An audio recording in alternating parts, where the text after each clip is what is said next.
আসসালামু আলাইকুম। Students care YouTube channel এবং ফেসবুক পেজ থেকে তোমাদের সবাইকে স্বাগতম।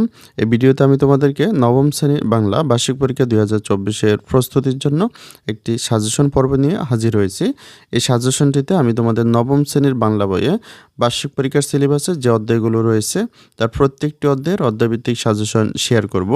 এই সাজেশনটিকে ডাউনলোড করার জন্য তোমাদেরকে অবশ্যই সম্পূর্ণ ভিডিওটি মনোযোগ সহকারে দেখতে হবে, কারণ এই সাজেশনটিকে ডাউনলোড করার জন্য তোমাদেরকে একটি পাসওয়ার্ডের প্রয়োজন হবে, যেটি আমি ভিডিওর যে কোনো মুহূর্তে তোমাদেরকে দিয়ে দিব। এই পাসওয়ার্ডটি ব্যবহার করে তোমরা ভিডিওর ডিসক্রিপশন বক্স অথবা কমেন্ট বক্স থেকে এই সাজেশনটিকে ডাউনলোড করে নিবে। এই সাজেশনটির প্রথম যে ফোল্ডারটি রয়েছে অধ্যায় ১, এখানে যদি আমরা প্রবেশ করি তাহলে এখানে আমরা আরও দুইটি ফোল্ডার দেখতে পাচ্ছি। একটি হচ্ছে প্রশ্ন এবং অপরটি হচ্ছে উত্তর। প্রশ্ন এই ফোল্ডারটিতে যদি আমরা প্রবেশ করি তাহলে এখানে আমরা 3টি পিডিএফ ফাইল দেখতে পাচ্ছি। যার প্রথমটিতে রয়েছে এক কথায় উত্তর। এখানে যদি আমরা প্রবেশ করি তাহলে এখানে আমরা বেশ কিছু এক কথায় উত্তর দেখতে পাচ্ছি। তারপরে যদি আমরা বহু নির্বাচনী প্রশ্ন এখানে প্রবেশ করি তাহলে এই অধ্যায়ের উপর বেশ কিছু বহু নির্বাচনী প্রশ্ন দেখতে পাচ্ছি। তারপর যদি আমরা সেট 1-এ প্রবেশ করি তাহলে আমাদের এই অধ্যায় থেকে বেশ কিছু প্রশ্ন দেখতে পাচ্ছি, অর্থাৎ একটি মডেল টেস্ট প্রশ্ন দেখতে পাচ্ছি যেখানে শুরুতে রয়েছে এক কথায় উত্তর, তারপরে রয়েছে বহু নির্বাচনী প্রশ্ন, তারপর সংক্ষিপ্ত প্রশ্ন এবং রচনামূলক প্রশ্ন। আমরা যদি এই প্রশ্নগুলোর উত্তর জানতে চাই তাহলে আমাদের উত্তর যে ফোল্ডারটি রয়েছে এখানে প্রবেশ করতে হবে।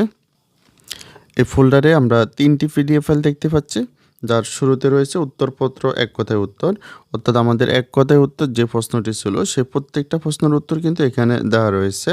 তারপর যদি আমরা বহু নির্বাচনী প্রশ্ন এখানে প্রবেশ করি তাহলে আমাদের যে বহু নির্বাচনী প্রশ্নটি ছিল সেটির উত্তর কিন্তু এখানে আমরা দেখতে পাচ্ছি। তারপরে যদি আমরা পরবর্তী যে পিডিএফ ফাইলটি রয়েছে উত্তরপত্র সেট 1, এখানে যদি আমরা প্রবেশ করি তাহলে আমাদের যে একটি মডেল টেস্ট প্রশ্ন ছিল সেই মডেল টেস্ট প্রশ্নটির উত্তর এখানে দেওয়া রয়েছে।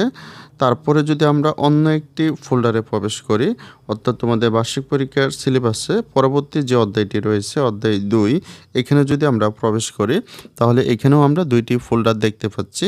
একটি হচ্ছে প্রশ্ন এবং অপরটি হচ্ছে উত্তর। প্রশ্ন এই ফোল্ডারটিতে যদি আমরা প্রবেশ করি তাহলে এখানে আমরা বেশ কিছু পিডিএফ ফাইল দেখতে পাচ্ছি। তারপরে আমরা যদি উত্তর এই ফোল্ডারটিতে প্রবেশ করি তাহলে আমরা এখানে আরও কিছু পিডিএফ ফাইল দেখতে পাচ্ছি। এখানে মূলত সেই প্রশ্নগুলোর উত্তর দেওয়া রয়েছে। তারপর যদি আমরা অন্য একটি ফোল্ডার অর্থাৎ অধ্যায় 3 কিংবা 4 কিংবা 5-এ প্রবেশ করি অথবা 6-এ প্রবেশ করি, প্রত্যেক ক্ষেত্রেই আমরা 2টি করে ফোল্ডার দেখতে পাবো। একটিতে থাকবে প্রশ্ন এবং অপরটিতে থাকবে উত্তর। যেমন আমরা অধ্যায় 6-এ যদি প্রবেশ করি তাহলে এখানে আমরা 2টি ফোল্ডার দেখতে পাচ্ছি, একটি হচ্ছে প্রশ্ন এবং অপরটি হচ্ছে উত্তর। প্রশ্ন এই ফোল্ডারটিতে রয়েছে প্রশ্ন এবং উত্তর যে ফোল্ডারটি রয়েছে এখানে রয়েছে এই প্রশ্নগুলোর উত্তর। তোমরা যদি তোমাদের বার্ষিক পরীক্ষার প্রস্তুতির জন্য এই সাজেশনটিকে ফলো করো তাহলে তোমরা এখান থেকে শতভাগ প্রশ্ন কমন পাবে। তোমাদের বার্ষিক পরীক্ষার সাফল্য কামনা করে ভিডিওটি এখানে শেষ করছি। সকলকে অসংখ্য ধন্যবাদ।